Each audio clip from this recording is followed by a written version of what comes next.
આપણી સંકલ્પ ન્યૂઝ ચેનલને સબસ્ક્રાઇબ અને લાઇક કરો, બેલ આઇકન દબાવો જેથી આવનાર ન્યૂઝ અપડેટ્સની નોટિફિકેશન આપના મોબાઈલ પર સૌથી પહેલા પહોંચે. Like, subscribe and share the video. નમસ્કાર દર્શક મિત્રો, હું છું પૂજા ટંડેલ. સંકલ્પ ન્યૂઝમાં આપનું સ્વાગત છે. સમાચારની શરૂઆત કરતા પહેલા એક નજર આજના મુખ્ય સમાચાર પર. પારડીના રોયડામાં કારમાંથી ₹2.56 લાખનો દારૂ મળી આવ્યો. બુટલેગર સ્થળ ઉપરથી ફરાર.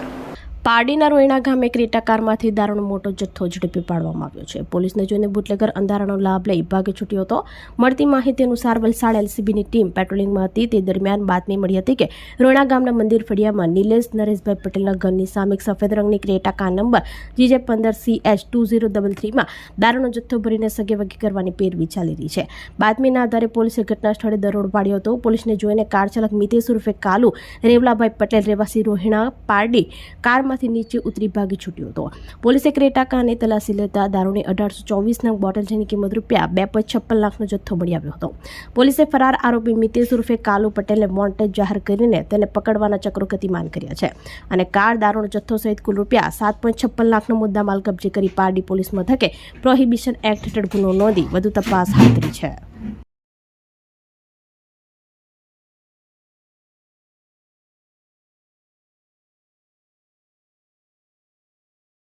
વાપી મોરાઈ બ્રિજ પાસે પાન મસાલાની દુકાનમાંથી ₹37,000ના ગાંજા સાથે કિસમ ઝડપાયો. વલસાડ એસઓજી ટીમે વાપી ટાઉનના મોરાઈ વિસ્તારમાંથી એક આરોપીને ગેરકાયદેસર ગાંજાના જથ્થા સાથે ઝડપી પાડ્યો હતો. મળતી માહિતી અનુસાર વલસાડ એસઓજીની ટીમ પેટ્રોલિંગમાં હતી. તે દરમિયાન બાતમીના આધારે મોરાઈ બ્રિજ નીચે આવેલ એક પાન મસાલાની કેબિન ઉપર દરોડો પાડ્યો હતો, જ્યાં 0.745 ગ્રામ જેની કિંમત અંદાજે 37,250નો જથ્થો ઝડપી પાડ્યો હતો અને રતન પરમેશ્વર શાહ રહેવાસી મોરાઈ મૂળ રહેવાસી બિહારને ઝડપી પાડ્યો હતો, જેની પાસેથી ગાંજાનો જથ્થો, મોબાઈલ, રોકડ રકમ સહિત કુલ ₹57,000નો મુદ્દામાલ કબજે કર્યો હતો અને તેની સામે વાપી ટાઉન પોલીસ સ્ટેશનમાં NDPS એક્ટની વિવિધ કલમો હેઠળ ગુનો નોંધી આગળની કાયદેસરની કાર્યવાહી હાથ ધરી છે.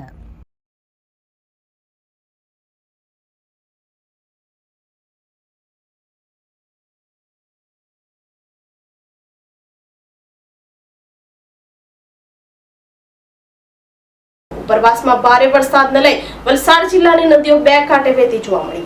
વલસાડ જિલ્લાના ઉપરવાસમાં ભારે વરસાદને કારણે જિલ્લાની નદીઓ બે કાંઠે વહી રહી છે. નદીઓની જળ સપાટી વધતા વલસાડ જિલ્લાના કુલ 113 જેટલા રસ્તાઓ વાહન વ્યવહાર માટે બંધ થઈ ગયા હતા.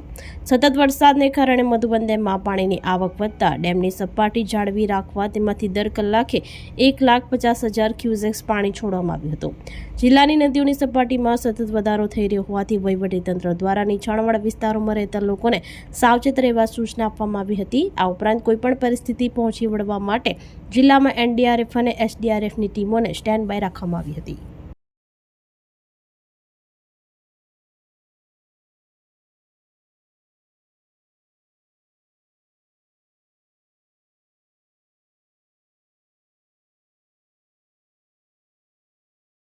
વાપી ડુંગરા પોલીસ મથકે લાંબા સમયથી NDPS એક્ટના ગુનામાં ફરાર આરોપીને દબોચ્યો.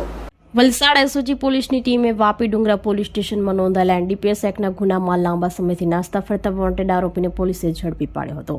વલસાડ જિલ્લા પોલીસ અધિક્ષક યુવરાજસિંહ જાડેજાના માર્ગદર્શન હેઠળ જિલ્લામાં નાસ્તા ફરતા આરોપીઓને પકડવા માટે ઝુંબેશ ચલાવવામાં આવી રહી છે, જે અંતર્ગત એસઓજીની ટીમ પેટ્રોલિંગમાં હતી. આ દરમિયાન બાતમીના આધારે પોલીસે ડુંગરા વિસ્તારમાં વોન્ટેડ આરોપી મંજરૂલ મોનાફ મંડલ રહેવાસી યુસુફનગર વાપી ડુંગરા મૂળ રહેવાસી પશ્ચિમ બંગાળને ઝડપી પાડ્યો હતો. આરોપી સામે ડુંગરા પોલીસ સ્ટેશનમાં NDPS એક્ટ તેમજ જુવેનાઇલ જસ્ટિસ એક્ટ હેઠળ ગુનો નોંધાયેલ હતો. હાલ આરોપી સામે કાયદેસરની આગળની કાર્યવાહી હાથ ધરવામાં આવી છે.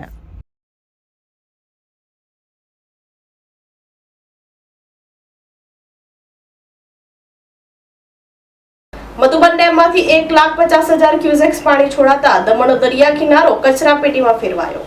આસપાસના ગામોમાંથી ટનબંધ જળકુંભી, ઝાડની ડાળીઓ, લાકડા, પ્લાસ્ટિકનો કચરો દરિયામાં ધસી આવ્યો.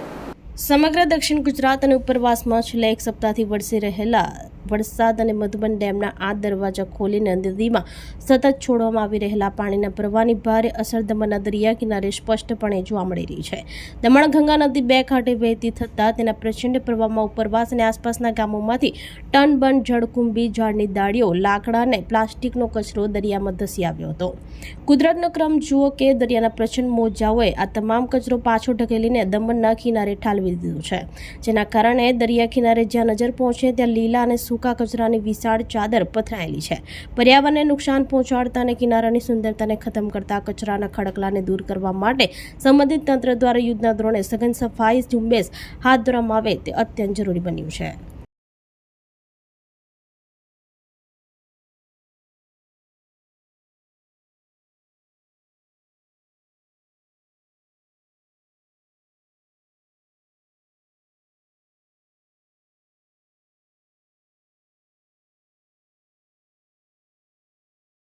સેલવાસ આંબલીમાં ડ્રેનેજનું પાણી ઓવરફ્લો થઈ રસ્તા અને ઘર આંગણે જમા થઈ જતા સ્થાનિકો પરેશાન. સેલવાસના આંબલી વિસ્તારમાં આવેલ સરસ્વતી ચોક ખાતે છેલ્લા કેટલાક સમયથી સીવરેજ ગટરનું પાણી ઓવરફ્લો થઈ રહ્યું હતું. આ ગંદુ પાણી રસ્તા ઉપર અને લોકોના ઘર આંગણે જમા થઈ જતા અને તેમાંથી આવતી અસહ્ય દુર્ગંધને કારણે સ્થાનિક રહેવાસીઓનું જીવવું મુશ્કેલ બન્યું હતું. આ નરકાકાર જેવી સ્થિતિથી પરેશાન સ્થાનિકોએ આખરે નગરપાલિકા પ્રશાસનને આ અંગે ફરિયાદ કરી હતી. ત્યારે સેલવાસ નગરપાલિકા દ્વારા કર્મચારીઓને જેસીબી સાથે પહોંચી સીવરેજ લાઇનનું ખોદકામ કરી સમસ્યાનું નિરાકરણ કરવામાં આવ્યું હતું. બીજી તરફ વિસ્તારમાં થઈ રહેલા મુશળધાર વરસાદને ધ્યાનમાં રાખીને નગરપાલિકા પ્રમુખ સોમનાથ પાટીલે જનતાને પણ અપીલ કરી છે કે તેઓ સુરક્ષિત રહે અને બિનજરૂર બહાર ન નીકળવું. જો ક્યાંક પણ પાણી ભરાવાની પૂર જેવી સ્થિતિ સર્જાય કે અન્ય કોઈ સમસ્યા ઊભી થાય તો તરત સંપર્ક કરવા અથવા વહીવટીતંત્રના હેલ્પલાઇન નંબર ઉપર જાણ કરવા અપીલ કરી હતી. या सरस्वती चौक पे हमारे पब्लिक द्वारा जो समस्या मिली थी कि चैम्बर ब्लॉक हो गया है, उनके बोर में पानी खराब आ रहा है, सीवरेज का पानी आ रहा है, इसलिए उनको जैसे कंप्लेंट मिला तो हमारा पूरा टीम के साथ हम लोग आए. अभी यहाँ चैम्बर ओपन करके जो लाइन चौकअप है उसको क्लियर करके पब्लिक को जो असुविधा हो रही है उसमें सुविधा प्राप्त करेंगे. तो हर जगह जहाँ पानी भर रहा है वहाँ हमारा पूरा प्रशासन की जो टीम है वो भी पूरी फुल एक्टिव है और वो भी सपोर्ट करी पब्लिक को. जहाँ से भी कंप्लेंट आता है रात को 12 बजे 1 बजे हमारी पूरी टीम पहुँच रही है. इसलिए मैं हमारे जो सहयोग करने वाली टीम है उसका भी धन्यवाद करना चाहता हूँ और पब्लिक भी अच्छी रिस्पॉन्स दे रही है कि तुरंत कुछ प्रॉब्लम आता है तो हमको कॉल करके बता दें. વાત આજના સમાચારો. નવા સમાચારો સાથે કાલે ફરી મળીશું. નમસ્કાર. આપણી સંકલ્પ ન્યૂઝ ચેનલને સબસ્ક્રાઇબ અને લાઇક કરો, બેલ આઇકન દબાવો જેથી આવનાર ન્યૂઝ અપડેટ્સની નોટિફિકેશન આપના મોબાઈલ પર સૌથી પહેલા પહોંચે. Like, subscribe and share the video.